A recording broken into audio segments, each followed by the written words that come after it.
फिसल गल हो। देखते ही हमार जीना मुश्किल हो गइल हो। काली सजनिया पे दिलवा फिसल गल, देखते ही हमार जीना मुश्किल हो गइल हो।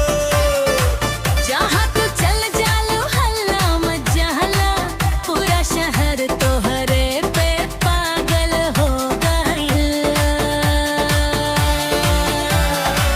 कजरारी अखियाँ जान ले जाला, हंस के दिलवा के पास ले आवेला कर। होठवा की लाली आग लगा दे, छूले तो दिलवा पिघल जाएगा।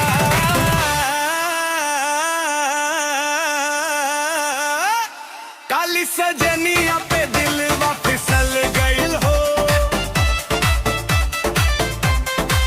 देखते ही हमार जीना मुश्किल हो गइल हो।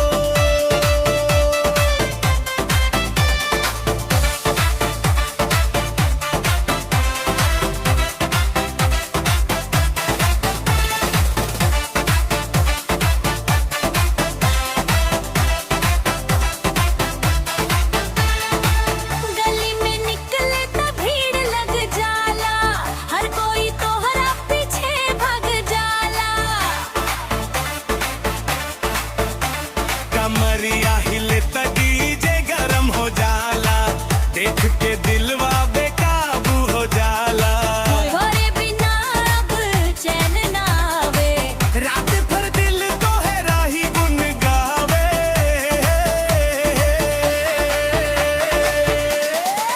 काली सजनिया पे दिलवा फिसल गइल हो। देखते ही हमारे जीना मुश्किल हो गइल हो।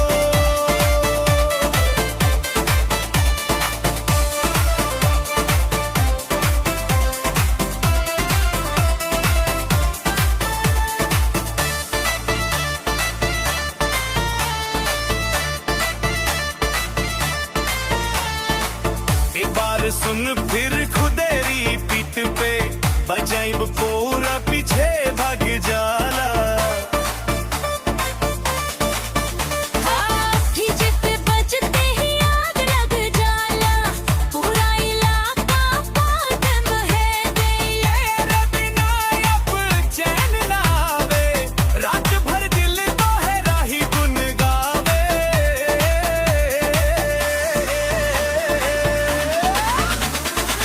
कजरारी अखियाँ जान ले जाला, हंस के दिलवा के पास ले आवेला प्यार।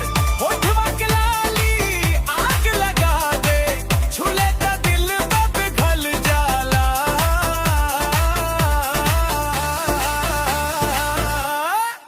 काली सजनिया पे दिलवा फिसल